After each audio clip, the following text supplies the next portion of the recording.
네, 안녕하십니까. 세브란스 병원 신경과 김승우라고 합니다. 아직 중증 근무력증이 정확히 왜 생기는지는 알려져 있지 않습니다. 하지만 기본적으로 신경계에 생기는 자가 면역 질환이라 우리 몸의 면역 체계가 우리 몸을 공격하는 질환입니다. 이유 중에 하나는 저희 심장 앞에 흉선이라는 기관이 있는데, 흉선이 비대해지거나 흉선에 종양이 생길 경우 중증 근무력증을 유발할 수 있기 때문에 중증 근무력증 있는 분들은 흉선 검사를 하는 것이 반드시 필요합니다. 중증 근무력증의 가장 일반적인 증상은 안검하수 또는 눈꺼풀 처짐이랑 복시, 사물이 둘로 보이는 증상입니다. 일반적으로 중증 근무력증으로 인한 눈꺼풀 처짐의 경우 한쪽 눈이 이렇게 내려오는 경우가 많습니다. 저녁이 될수록 심해진다는 것입니다. 일반적인 노인성 눈꺼풀 처짐도 있고, 이런 경우는 이제 중증 근무력증이랑 증상이 비슷할 수 있는데요. 여기서 구분할 수 있는 점은 노인성 눈꺼풀 처짐은 아침이랑 저녁에 눈꺼풀 처짐의 차이가 크지는 않습니다. 거의 항상 비슷한 정도로 눈꺼풀이 내려오게 되는데, 중증 근무력증 환자분들 경우는 하루 중에 변동이 굉장히 큽니다.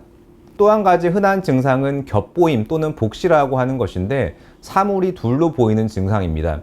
이를 가장 흔히 느끼는 경우는 운전을 할 때 차선이 둘로 보인다거나 신호등이 둘로 보인다거나 사람 얼굴이 둘로 보이는 등 여러 가지 상황에서 겹보임이 생길 수 있습니다. 눈꺼풀 처짐 또는 겹보임이 하루 중 왔다 갔다 하는 이런 증상이 있으면서 이제 다음 아래 검사 중 이제 하나가 있으면 진단하게 되는데, 첫 번째 검사는 반복신경 자극 검사입니다. 환자분의 얼굴이나 팔, 다리에 전극을 붙인 다음 신경에 반복적인 전기 자극을 줘서 그 근육의 힘이 점점 떨어지는지를 보는 검사입니다. 두 번째 검사는 혈액 검사입니다.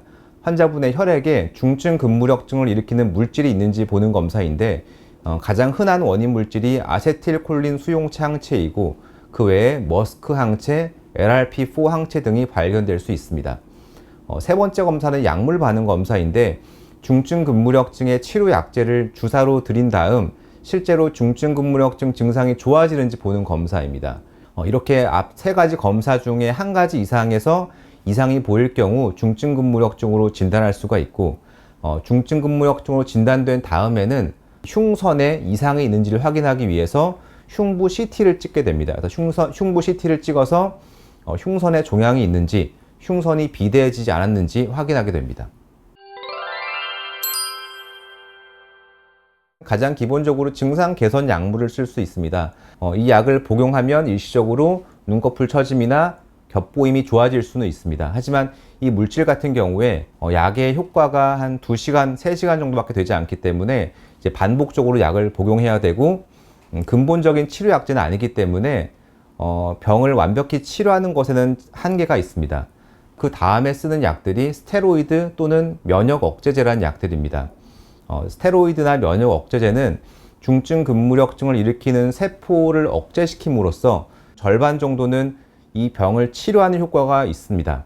하지만 약을 꾸준히 몇 개월 이상 꾸준히 복용해야 그 효과가 나타나게 되고, 너무 오래 복용할 경우에는 고혈압, 당뇨병, 골다공증, 또는 백내장, 녹내장 이런 다양한 부작용이 생길 수 있기 때문에 항상 주기적인 피 검사를 하면서 부작용이 생기지 않는지 확인을 해야 됩니다. 중증 근무력증은 호전과 악화를 반복하는 병입니다. 몇 년 동안 잘 지내시다가도 어느 순간 갑자기 병이 나빠질 수가 있습니다. 이렇게 병이 갑자기 나빠지는 이유가 여러 가지가 있는데, 첫 번째는 약을 잘 드시지 않는 것입니다. 오랜 기간 약을 잘 복용하시다가 이 정도면 괜찮겠지라는 생각에 약을 중단하실 경우에 중증 근무력증이 다시 갑자기 나빠질 수 있기 때문에 약을 꾸준히 잘 복용하시는 것이 굉장히 중요합니다. 그 다음 요인이 감염입니다.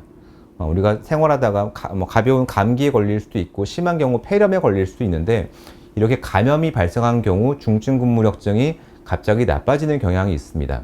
그다음 세 번째 요인은 약물 부작용입니다. 중증 근무력증 환자분들의 경우 항생제, 전신 마취제, 혈압약, 이런 것들에 의해서 중증 근무력증이 나빠질 수가 있습니다. 따라서 중증 근무력증 환자분들은 수술을 하시거나 항생제를 쓰기 전에 이 약을 써도 괜찮은지에 대해서 담당 주치의와 상의를 해보시는 것이 좋습니다.